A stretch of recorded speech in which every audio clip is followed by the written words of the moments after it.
Hi Chefeteers, I'm Chef Nakia and I want you to be more confident in the kitchen and with your meal planning. And yes, I do have videos already about meal planning, but I realize that most of those videos I'm talking to people who have already been meal planning and they maybe want to systemize their routine a little bit more. This video is for those people who have never meal planned before in their life and they feel overwhelmed with where to even start. So I have broken down my meal planning system to the most basic steps. So we're gonna do 7 steps to put together your meal plan.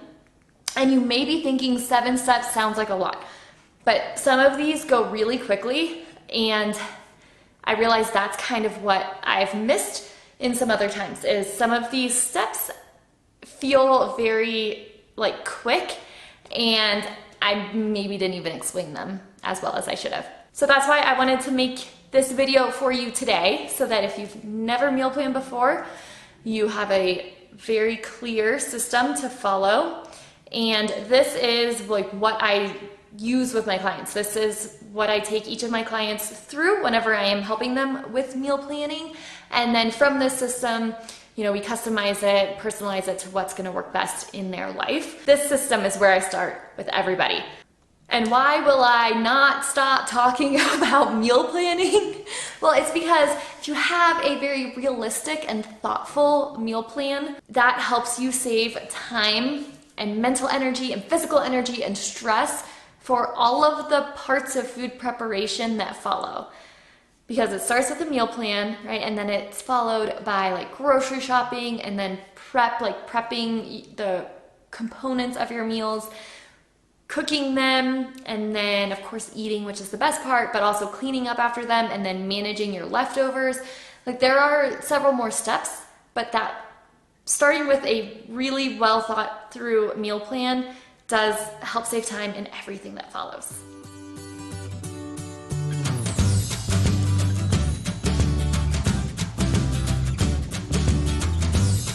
Okay, before we even get to step 1, there is something else you have to do. First, decide how frequently or with what frequency you want to meal plan. For a lot of people, this is once a week. However, that might not work for you. And if once a week is not often enough, that's fine. Or if once a week feels like too often, then that's also fine. But figure out, think about what's gonna work best in your routines. Maybe it's every Sunday and every Wednesday because it feels pretty overwhelming to you to think about the entire week of meals, but maybe thinking about food for 3 days at a time does feel more manageable. So you're gonna be meal planning with more frequency, but it will be focused on a shorter amount of time. Maybe on kind of the opposite end, once a week feels like, oh my gosh, I don't wanna have to do this every single week. I wanna sit down and just think about the whole month. It's totally fine to do it that way also. I would suggest being thoughtful about what you are purchasing, especially for fresh produce and stuff, because a lot of fresh produce isn't going to last the entire month. But whatever frequency the planning works for you, stick with that. Most of the time you will see, all right, your weekly meal plan and the assumption that everybody is planning their meals once a week. And I do kind of lean into that also because it feels like a natural frequency to do it in, and because most fresh produce lasts between a week and 2 weeks. The 1 week feels like a pretty good cadence. But know yourself and know what you like. If you go to club stores and you're buying large quantities of items, or if you prefer purchasing mostly frozen or canned produce, then you're gonna be able to get away with not shopping as often. If you like to buy things as fresh as possible, or go to the farmer's market in your area, or you have a garden outside, then you may be used to, more fresh produce more often, but maybe those other staple items that you want to pair that produce with, you need to buy more frequently, like go to the store a little bit more frequently to pair with what you're bringing into your home. So no matter where you fall within this, the frequency that works well for you, just be realistic about what does, because the more realistic we can be, the more likely we are to stick with this routine over time. So once you know how frequently you want to meal plan, I'm going to use the once per week as our example going forward in this video. The first step is to go through your refrigerator and see what you have to work with. This step has a couple sub-steps within it. So you're gonna get rid of any like spoiled, moldy, gross, slimy, fresh produce that you have in the fridge. Also, if you have like a fruit bowl or some stuff that you leave out on the countertop, you're gonna go through that stuff and make sure that anything that needs to be composted, you get rid of, and then you can write down the items that you want to use up as quickly as possible so that they don't go bad. With this, you'll also be looking at any other prepared meals that you have in the fridge that have gone bad, dairy, meat, seafood, condiments, and all of those kinds of things. So the more that we can clean out, of course, the more that we can use before it goes bad, awesome. But once it is bad, the more that we clean out, that kind of cleans the slate, and then we have more space to bring in our new ingredients that we are actually going to cook with. So make sure that you write down on a list everything that you are going to be able to cook with, that you already have on hand, especially for like the fridge area. For the pantry, you don't necessarily have to go and write down every single item, because you may have like white rice in your pantry for months on end. So you don't have to write down every single thing in your pantry. However, for the refrigerator, this makes more sense because there is more turnover, and the more times that you do this meal planning, you'll get more used to this process, and you won't necessarily have to write everything down. But as a good place to start, keep a piece of paper close by the fridge that you can keep track of these ingredients. Okay, a little bonus tip to this too, if you feel like you have the capacity to do it, you can make a separate list of the things that you tossed and keep adding to it over time. Don't like make a list and then throw it away. Keep it, because the power of this list is being able to see, okay, what are the items that I tend to waste the most often? Because if the same item keeps popping up over and over again, maybe you can try to find a smaller quantity of it. If you can't, maybe you can find somebody to share, like maybe you have a coworker or a neighbor or somebody, and you can share the extra with them. Or maybe you could look for like a canned version of it or a frozen version. But bringing an awareness to, oh wow, I tend to throw away the same ingredient twice a month, then maybe you can adjust kind of your purchasing habits around that ingredient. Step 2 is writing down all of those ingredients in the fridge along with the quantity of those. That way you have that as a reference. Step 3 is getting inspiration for the meals that you are going to prepare this week. And there are a multitude of places where you can find inspiration. Of course, somewhere like YouTube here, or other social media or SEO style websites like Pinterest or Instagram, Facebook. There are lots of different accounts that you could follow that put out meal ideas frequently. I suppose I must plug my Pinterest because I do put out new meal ideas all the time on Pinterest, and I have them organized, on different boards, so you can go find what's most interesting to you and then search through them there. So yes, of course, you could come follow along with me or any other social media SEO based account giving meal ideas that fit your preferences. You can also utilize cookbooks or passed down family recipes, or if there are other recipes or meal ideas that you don't even need to reference, like you just know them off the top of your head, right? Write those down. You may also be able to use the grocery store mailers as a reference or point of inspiration.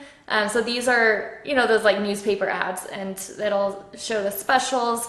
Sometimes some stores might have some like recipe of the week, or next to the ingredient, they might have a recipe idea included next to it.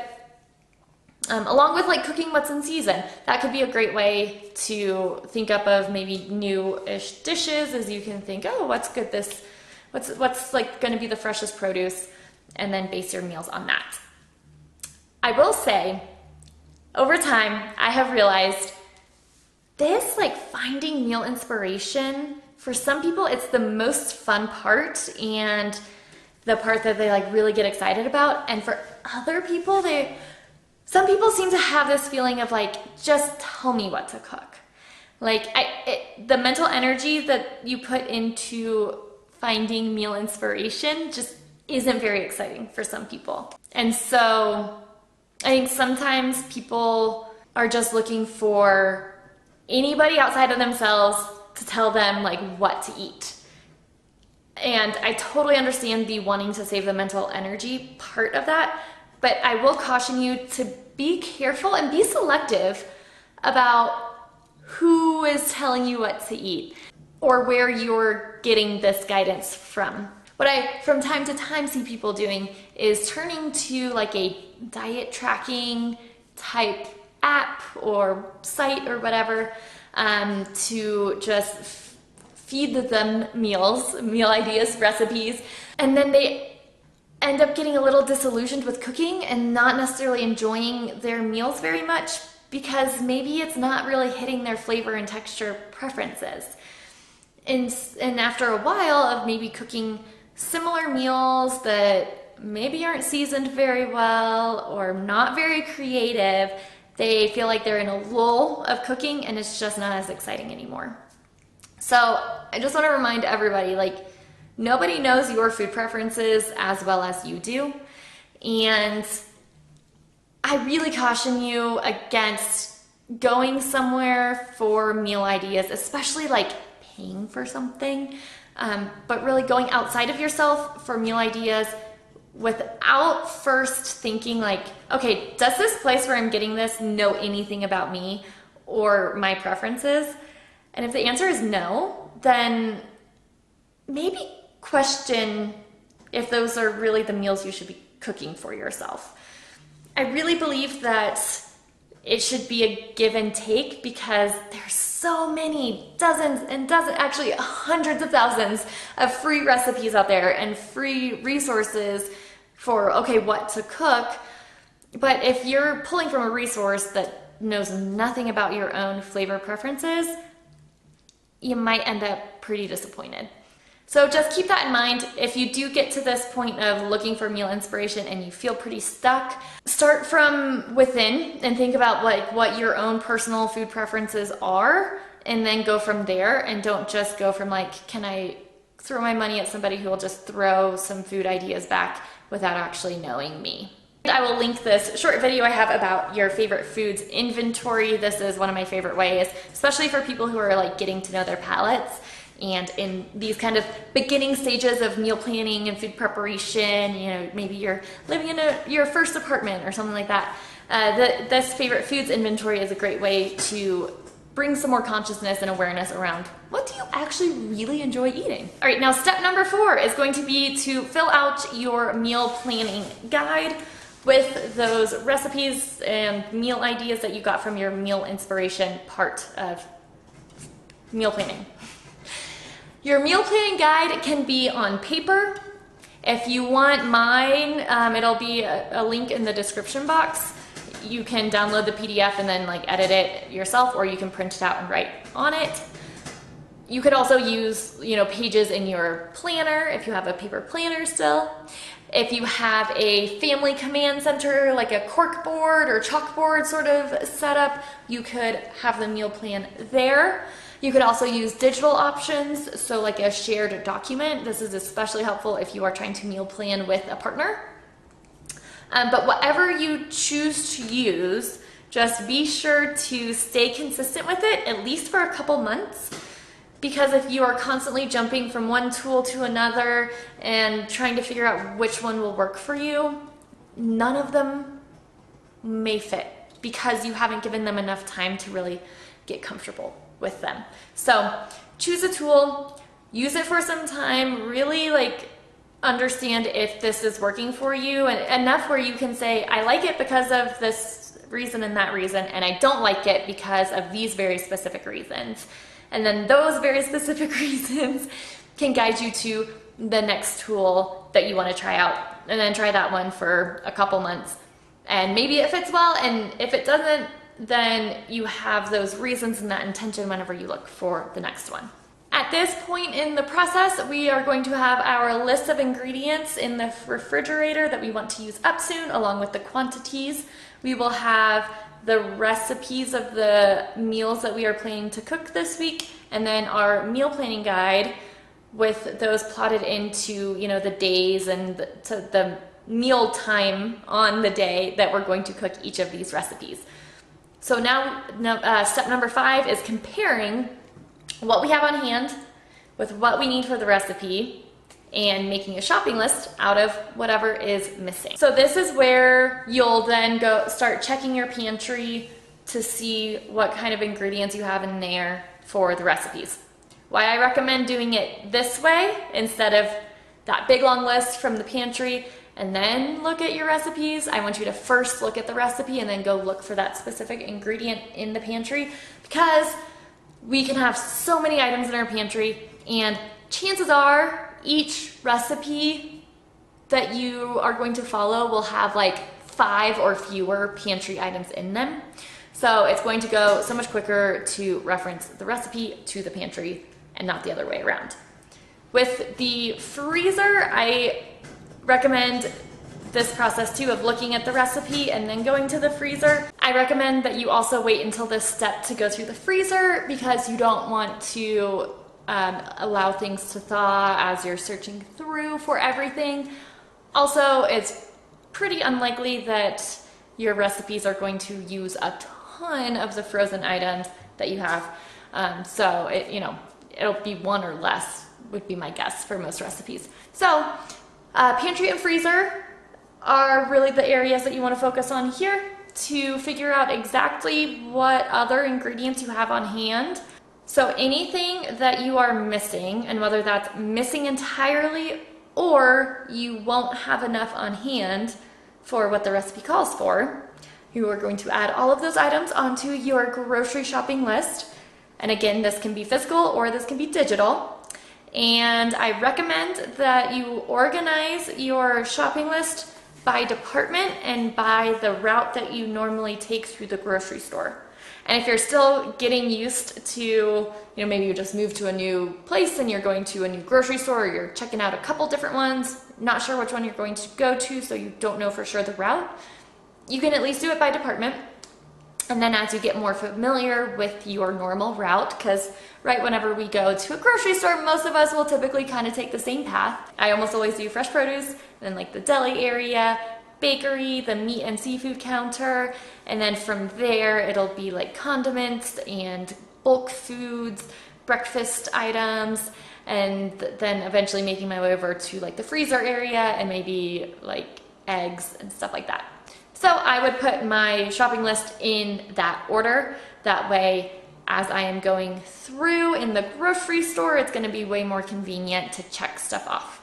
I also like to use a digital shopping list, so it's always on me, and I have little checkmark boxes in my list so I can keep track. And all of my clients that get exported shopping lists from me, I always send them the checkbox options also. So if you are somebody who has been looking for meal planning help, but you don't really know where to go, there's a link in the description box so you can find out the different options that I offer and see if anything might help you.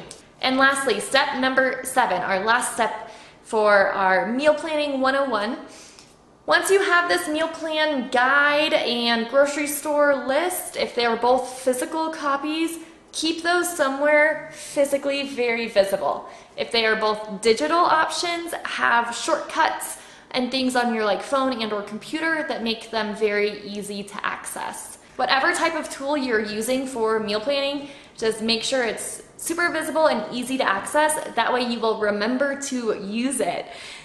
We don't want to go through the effort of putting together this meal planning guide just to 3 days later be like, what am I cooking? I don't know, and then feel like you have to start the process over again. Keep it somewhere where you're not going to lose it and where it's really easy to see, and that will remind you to, stay along with the plan.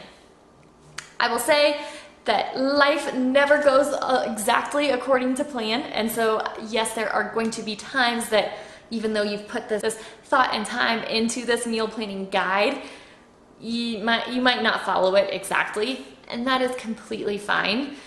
But it does give you a place to keep track of maybe the meals that you did skip or something, and you might be able to plop that into the next week's meal plan and hopefully use up ingredients before they go bad. So that's all for today. Those are the 7 basic meal planning steps.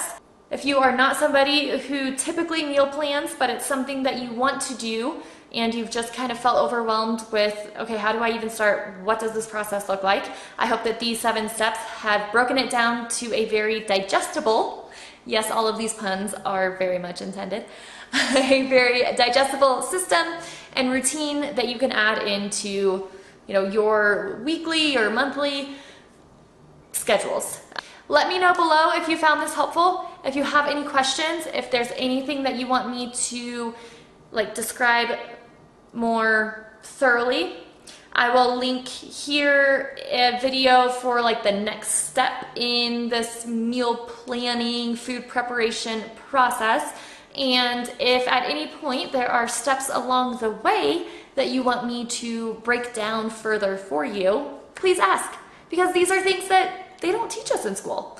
And either you have a parent or mentor teach you, or you just see them do it and you replicate it, or you have to kind of figure it out for yourself. So I hope that this is helpful so that you don't have to spend the time just figuring it out for yourself. Hopefully this has been a good springboard for you to leap into culinary adventure.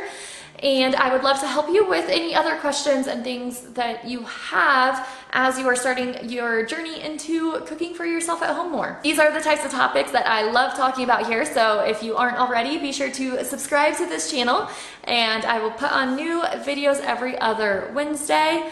And at any time, please feel free to comment the questions that you have and the topics that you want more information on, because I am here for you all. I'm here to share my education and expertise with you so that you can make cooking at home more joyful and you can be more confident in the kitchen. Thank you, Chefeteers.